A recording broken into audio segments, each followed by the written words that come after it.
ನಮಸ್ಕಾರ ಎಲ್ಲರಿಗೂ. ಮಾಲ್ವಿಕಾ ಸ್ಪಿರಿಚುವಲ್ ಚಾನೆಲ್ಗೆ ಸ್ವಾಗತ. ಇಂದು ಗುರುವಾರದಂದು ಶ್ರೀ ಗುರು ರಾಘವೇಂದ್ರರಿಗೆ ಸಂಬಂಧಿಸಿದ ಗುರು ರಾಘವೇಂದ್ರ ಗಾಯತ್ರಿ ಮಂತ್ರದ ಬಗ್ಗೆ ತಿಳಿಯೋಣ. ಓಂ ಶ್ರೀ ಗುರು ರಾಘವೇಂದ್ರಾಯ ನಮಃ. ಶ್ರೀ ಗುರುಭ್ಯೋ ನಮಃ. ನಮಗೆಲ್ಲ ತಿಳಿದಿರುವಂತೆ ಶ್ರೀ ಗುರು ರಾಯರನ್ನು ನೆನೆಯಲು ಹಲವಾರು ರೀತಿಯ ಮಂತ್ರಗಳು ಇವೆ. ಅದರಲ್ಲಿ ಶ್ರೀ ಗುರು ರಾಘವೇಂದ್ರ ಗಾಯತ್ರಿ ಮಂತ್ರವು ತುಂಬ ಶ್ರೇಷ್ಠವಾದ ಮಂತ್ರವಾಗಿದೆ. ನಾವಿಲ್ಲಿ ಗುರು ರಾಘವೇಂದ್ರ ಸ್ವಾಮಿಯ ಮೂಲ ಮಂತ್ರ ಹಾಗೂ ಗಾಯತ್ರಿ ಮಂತ್ರ ಪಠಿಸುವ ರೀತಿ ಹಾಗೂ ಪ್ರಯೋಜನಗಳ ಬಗ್ಗೆ ತಿಳಿಯೋಣ. ಮೊದಲು ಮಂತ್ರದ ಉಚ್ಚಾರಣೆ ಮಾಡೋಣ, ಅದರ ನಂತರ ಅದರ ಬಗ್ಗೆ ತಿಳಿಯೋಣ. ಶ್ರೀ ಗುರು ರಾಘವೇಂದ್ರ ಗಾಯತ್ರಿ ಮಂತ್ರವು 3 ಮಂತ್ರಗಳನ್ನು ಹೊಂದಿದೆ. ಮೊದಲ ಮಂತ್ರ ಓಂ ವೆಂಕಟನಾಥಾಯ ವಿದ್ಮಹಿ ಸಚ್ಚಿದಾನಂದಾಯ ಧೀಮಹಿ ತನ್ನೋ ರಾಘವೇಂದ್ರ ಪ್ರಚೋದಯತ್. ಮೊದಲ ಮಂತ್ರದಲ್ಲಿ ಗುರು ರಾಘವೇಂದ್ರರ ಪೂರ್ವಾಶ್ರಮದ ಹೆಸರು ವೆಂಕಟನಾಥ ಎಂಬ ಹೆಸರನ್ನು ಬಳಸಲಾಗಿದೆ. ಮಂತ್ರದ ಅರ್ಥ: ನಾನು ವೆಂಕಟನಾಥನನ್ನು ಧ್ಯಾನಿಸುತ್ತೇನೆ.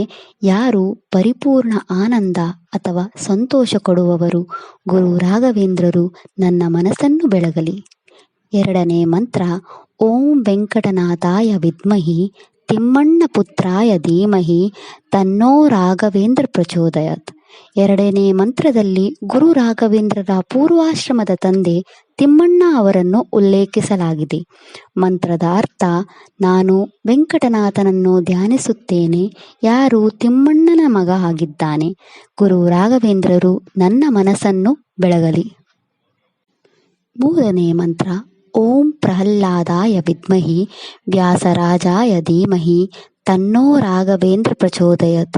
ಈ ಮಂತ್ರದಲ್ಲಿ ಗುರು ರಾಘವೇಂದ್ರರ ಮೊದಲ ಮತ್ತು ಎರಡನೆಯ ಅವತಾರ ಪ್ರಹ್ಲಾದ ಮತ್ತು ವ್ಯಾಸತೀರ್ಥರ ಹೆಸರನ್ನು ಉಲ್ಲೇಖಿಸಲಾಗಿದೆ. ಮಂತ್ರದ ಅರ್ಥ: ನಾನು ಪ್ರಹ್ಲಾದನನ್ನು ಧ್ಯಾನಿಸುತ್ತೇನೆ. ಯಾರು ವ್ಯಾಸತೀರ್ಥರಾಗಿದ್ದಾರೆ. ಗುರು ರಾಘವೇಂದ್ರರು ನನ್ನ ಮನಸ್ಸನ್ನು ಬೆಳಗಲಿ. ಶ್ರೀ ಗುರು ರಾಘವೇಂದ್ರ ತೀರ್ಥರ ಬಗ್ಗೆ. ಕಲಿಯುಗದ ಕಾಮಧೇನು ಮಂತ್ರಾಲಯದ ಗುರು ರಾಘವೇಂದ್ರರ ಆರಾಧನೆ ಮಾಡದವರಿಲ್ಲ. ರಾಘವೇಂದ್ರರ ಆರಾಧ್ಯ ದೈವ ಮೂಲರಾಮ ಅಂದರೆ ಮಹಾವಿಷ್ಣು. ಜೀವನದಲ್ಲಿ ಎಂತಹ ಕಷ್ಟಗಳೇ ಬಂದರೂ ಶ್ರೀ ಗುರು ರಾಯರ ಸ್ಮರಣೆ ಮಾಡಿದರೆ ಎಂತಹ ಕಷ್ಟಗಳಿಂದಲೂ ಪರಿಹಾರ ಆಗುತ್ತದೆ.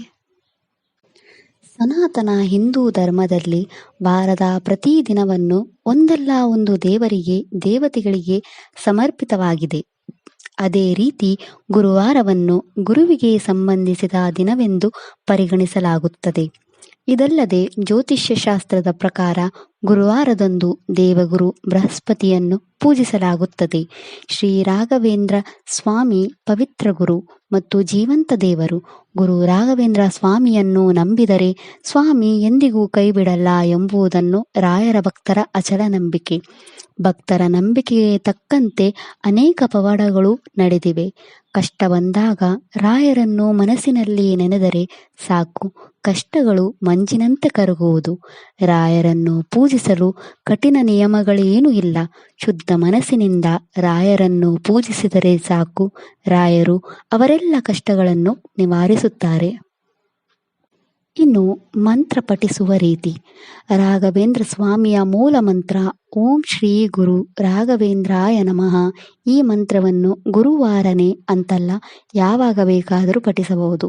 ಗುರುವಾರದಂದು ಬೆಳಿಗ್ಗೆ ವಿಷ್ಣುವನ್ನು ರಾಯರನ್ನು ಪೂಜೆ ಮಾಡಿ ಇದರ ನಂತರ ತುಳಸಿ ಮಾಲೆಯನ್ನು ತೆಗೆದುಕೊಂಡು ಮೂಲ ಮಂತ್ರ ಜಪಿಸಬೇಕು. ಇದರ ನಂತರ ಶ್ರೀ ರಾಘವೇಂದ್ರ ಗಾಯತ್ರಿ ಮಂತ್ರ ಜಪಿಸಬೇಕು. ಈ ಮಂತ್ರ ಪಠನೆ ಮಾಡುವಾಗ ಗಮನಿಸಬೇಕಾದ ಸಂಗತಿಗಳು ಏನೆಂದರೆ, ಗಾಯತ್ರಿ ಮಂತ್ರ ಪಠಿಸುವಾಗ ಉಚ್ಚಾರಣೆ ದೋಷವಿರಬಾರದು. ಈ ಮಂತ್ರವನ್ನು ಪ್ರತಿದಿನ ಪಠಿಸಬಹುದು ಅಥವಾ ಗುರುವಾರದಂದು ಹಾಗೂ ಶುಕ್ಲ ಪಕ್ಷದ ದಿನಗಳಲ್ಲಿ ಶುಕ್ಲ ಪಕ್ಷದ ಪುಷ್ಯ ನಕ್ಷತ್ರದಂದು ಪಠಿಸಬಹುದು. ಈ ಮಂತ್ರವನ್ನು ದಿನದಲ್ಲಿ 1, 3, 5, 9, 21, 48, 108 ಬಾರಿ ಹಾಗೂ 1008 ಬಾರಿ ಜಪಿಸಿದರೆ ಒಳ್ಳೆಯದು.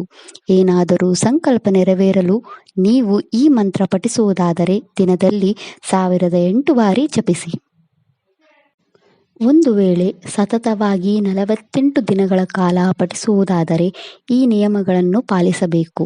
ಶ್ರೀ ಗುರು ರಾಘವೇಂದ್ರ ಗಾಯತ್ರಿ ಮಂತ್ರವನ್ನು ಆರಂಭಿಸಲು ಗುರುವಾರ ಅಥವಾ ಶುಕ್ಲಪಕ್ಷ ಪುಷ್ಯ ನಕ್ಷತ್ರ ದಿನಗಳಲ್ಲಿ ತುಂಬ ವಿಶೇಷ ಶಕ್ತಿ ಇರುವ ದಿನಗಳ ಆಗಿರುವುದರಿಂದ ಈ ದಿನಗಳಲ್ಲಿ ಆರಂಭಿಸಿದರೆ ಬಹಳ ಒಳ್ಳೆಯದಾಗುವುದು.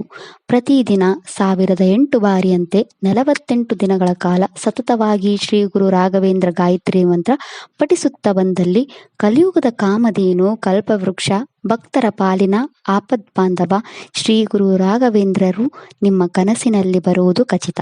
ನಿಮ್ಮ ಕನಸಿನಲ್ಲಿ ಗುರು ರಾಘವೇಂದ್ರ ರಾಯರು ಬಂದರೆ ನಿಮ್ಮ ಸಕಲ ಸಂಕಷ್ಟಗಳು ಪರಿಹಾರವಾಗುವುದು ಖಚಿತ.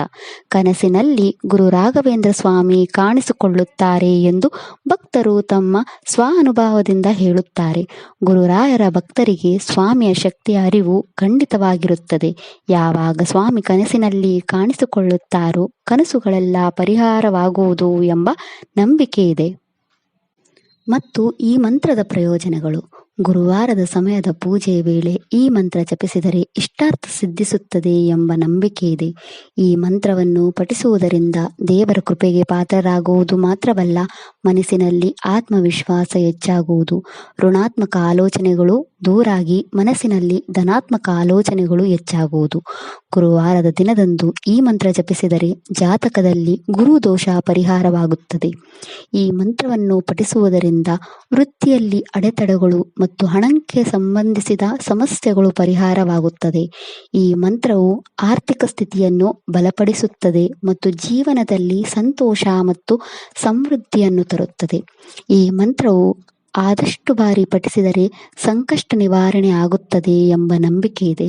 ಗುರುವಾರದಂದು ಈ ಮಂತ್ರ ಜಪಿಸಿದರೆ ಸಂತೋಷ, ಆರೋಗ್ಯ ಮತ್ತು ಸಮೃದ್ಧಿಯು ಪ್ರಾಪ್ತವಾಗುತ್ತದೆ. ಇದಿಷ್ಟು ಗುರು ರಾಘವೇಂದ್ರ ಗಾಯತ್ರಿ ಮಂತ್ರದ ಬಗ್ಗೆ. ರಾಯರ ಮಂತ್ರ ಪಠಿಸಿ ಗುರು ರಾಘವೇಂದ್ರರ ಕೃಪೆಗೆ ಪಾತ್ರರಾಗೋಣ. ಶ್ರೀ ಗುರುಭ್ಯೋ ನಮಃ. ವಿಡಿಯೋ ಇಷ್ಟ ಆದರೆ ಲೈಕ್ ಮಾಡಿ, ಫ್ಯಾಮಿಲಿ ಮೆಂಬರ್ಸ್ಗೆ ಶೇರ್ ಮಾಡಿ, ಚಾನೆಲ್ ಸಪೋರ್ಟ್ ಮಾಡೋಕ್ಕೆ ಸಬ್ಸ್ಕ್ರೈಬ್ ಮಾಡಿ. ಧನ್ಯವಾದಗಳು.